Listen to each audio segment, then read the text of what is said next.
प्राचीन समय की बात है। भारत के एक छोटे से गांव में एक किसान माधव पत्नी सुमित्रा और बेटे अर्जुन के साथ रहता था।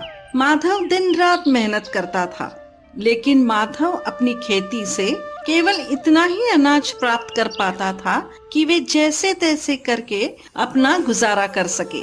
और अर्जुन एक सच्चा और समझदार लड़का था, जिसे नई नई चीजें सीखने का बहुत शौक था। उसी गांव के निकट जंगल में एक विद्वान संत स्वामी जी रहते थे।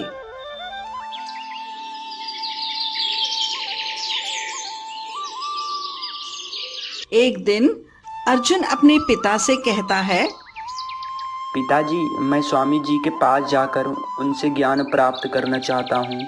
माधव ने अपने बेटे की आंखों में चमक देखी और कहा, हाँ हाँ बेटा, ज्ञान तो बहुत महत्वपूर्ण है, लेकिन हमें अपने जिम्मेदारियों को भी समझना चाहिए बेटा।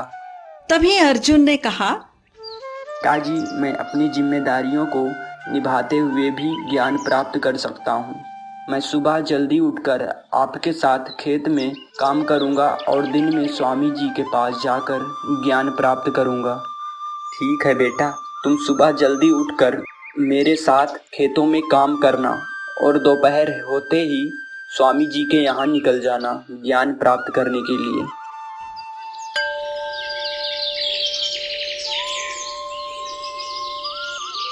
अगले दिन अर्जुन सुबह जल्दी उठकर अपने पिताजी के साथ खेतों में काम करने के लिए निकल जाता है।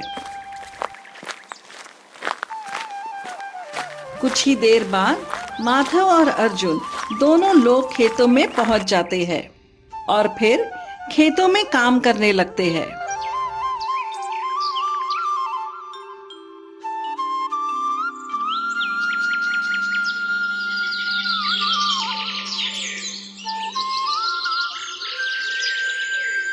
तभी दोपहर होते ही अर्जुन स्वामी जी के आश्रम की ओर निकल पड़ता है।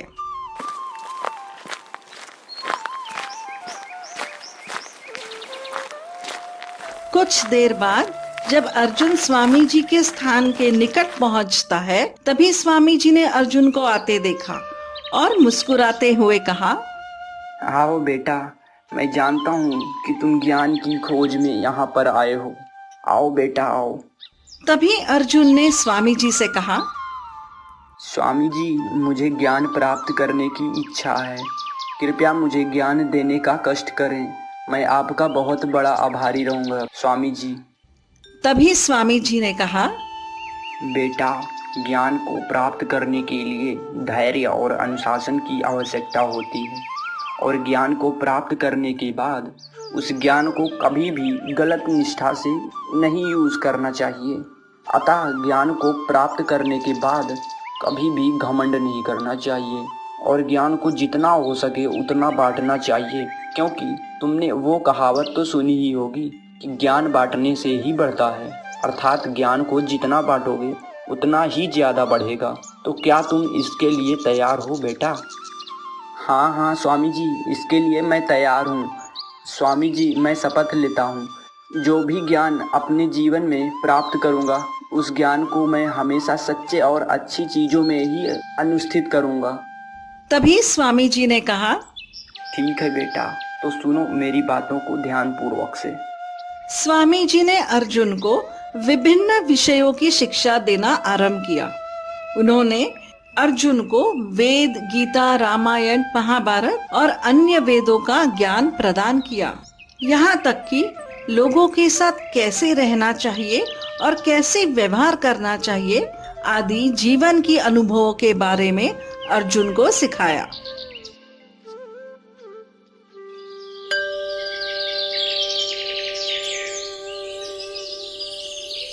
अगले दिन ऐसे ही करके अर्जुन खुशी खुशी रोज सुबह जल्दी उठता और फिर अपने पिताजी के साथ खेतों में काम के लिए जाता और खेतों में काम करता, और दोपहर होते ही स्वामी जी के यहाँ ज्ञान प्राप्त करने के लिए चला जाता। ऐसे ही करते करते अर्जुन को 2 महीने हो जाते हैं।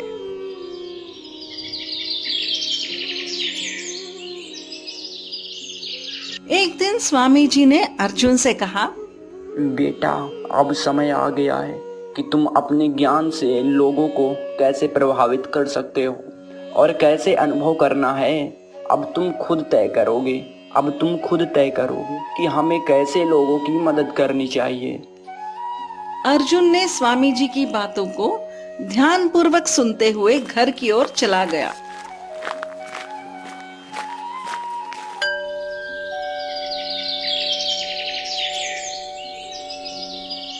अगले दिन से अर्जुन लोगों की मदद करने लगा। अर्जुन लोगों को जीवन से जुड़ी बातें और बच्चों को अच्छी अच्छी शिक्षा देने लगा और समाज में जागरूकता फैलाने लगा। कुछ दिन बाद अर्जुन को धीरे धीरे गांव के लोगों में काफी अच्छा बदलाव दिखने लगा। गांव के लोग अर्जुन का काफी आदर और सम्मान करने लगे। गांव के लोगों ने अर्जुन को गांव का शिक्षक बना दिया और उसकी रेख देख में गांव में एक पाठशाला की स्थापना की। अर्जुन ने अपने माता पिता का नाम गर्व से ऊंचा किया। तभी अर्जुन के पिता माधव अर्जुन से बोले, बेटा अर्जुन, तुमने सही समय में काफी मेहनत और प्रशंसा करके काफी ज्ञान प्राप्त किया। बेटा, तुम्हारी मेहनत और कठिन से कठिन परिश्रम ने हमें गर्वित किया। तुमने सही समय में सही मायने करके अपने आप में ज्ञान की प्राप्ति की। गर्व है बेटा मुझे तुम पर कि मैंने तुम्हारे जैसा विद्वान और कुटिल पुत्र को मैंने जन्म दिया। अर्जुन ने विनम्रता से जवाब दिया, पिताजी, ये सब आपके आशीर्वाद और स्वामी जी की शिक्षा का परिणाम है। पिताजी, मैं हमेशा ज्ञान की खोज में रहूंगा और मैं अपने गांव और समाज की सेवा करता रहूंगा ताकि आने वाली पीढ़ियों में ज्ञान और शिक्षित हो। 10 साल बाद एक दिन अर्जुन अपने स्वामी जी से मिलने के लिए चला जाता है। थोड़ी देर बाद अर्जुन जब स्वामी जी के निकट पहुंचता है तो देखता है कि ये क्या, स्वामी जी मूर्ति के रूप में बैठे हैं। तभी अर्जुन ने स्वामी जी से कहा, स्वामी जी, आपका ये हाल किसने किया? आप एक मूर्ति के रूप में कैसे बन गए? बताइए स्वामी जी, क्या आप मेरी बात को सुन सकते हैं स्वामी जी? तभी स्वामी जी ने कहा, हाँ बेटा, मैं सब सुन सकता हूँ। बेटा, मैंने जाने अनजाने में अमावस की रात्रि में व्रत रहकर तपस्या में डूबा हुआ था कि तभी मेरे पास एक भूखी और प्यासी लाचार तड़पती हुई लोमड़ी आई और बोली, स्वामी जी, बहुत जोरों से भूख लगी है, कृपया करके मेरी मदद करो, नहीं तो मैं मर जाऊंगी।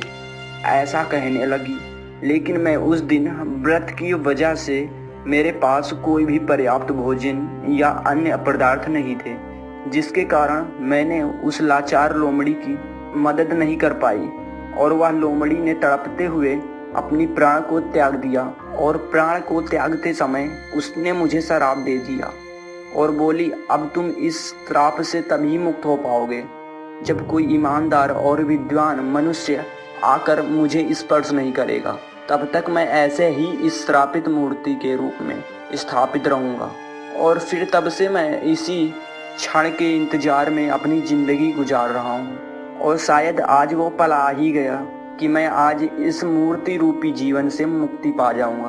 बेटा, तुम चाहो तो मुझे स्पर्श करके मुझे मुक्त कर सकते हो। तभी अर्जुन ने बाबा की मूर्ति को स्पर्श करके उन्हें उस मूर्ति रूपी जीवन से मुक्त किया और फिर अर्जुन ने स्वामी जी से कहा, स्वामी जी, आज मैं आपसे 10 साल बाद मिल रहा हूँ। स्वामी जी, अब मैं काफी विद्वान हो गया हूँ। स्वामी जी, मैं अब गांव और समाज वालों की मदद करता हूँ और बच्चों को शिक्षा भी प्रदान करता हूँ। स्वामी जी, मैं सोच रहा हूँ अब मैं एक गोकुल खोलता हूँ जिससे मेरे पास ज्ञान की खोज के लिए काफ़ी दूर दूरों से लोग शिक्षा प्रदान करने के लिए आएंगे, जिससे लोग काफ़ी शिक्षित और विद्वान होंगे और आगे होने वाली पीढ़ियों में भी ज्ञान की प्राप्ति अनुभवित होगी। तभी स्वामी जी ने कहा, हाँ बेटा, तुम बिल्कुल सही सोच रहे हो। मेरा आशीर्वाद हमेशा तुम्हारे साथ है बेटा। तुम लोगों के प्रति इतना भाव और संदेह रखते हो, भगवान तुम्हारा कल्याण करे। मुझे बहुत खुशी हुई बेटा कि मैंने अपनी शिक्षा एक अच्छे और सच्चे मनुष्य को दिया था। बेटा, मैं बहुत प्रभावित हुआ तुमसे और तुम्हारे इस कार्य से। जाओ बेटा, हमारा आशीर्वाद हमेशा तुम्हारे साथ है।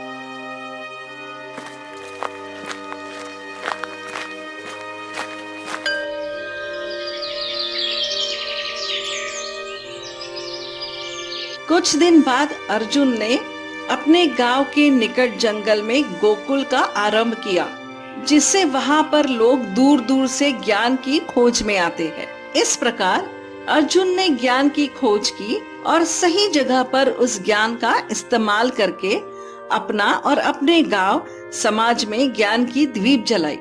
अर्जुन की बातें आज भी लोग बड़े दिलचस्पी से सुनते हैं और उससे प्रेरित होते हैं। धन्यवाद।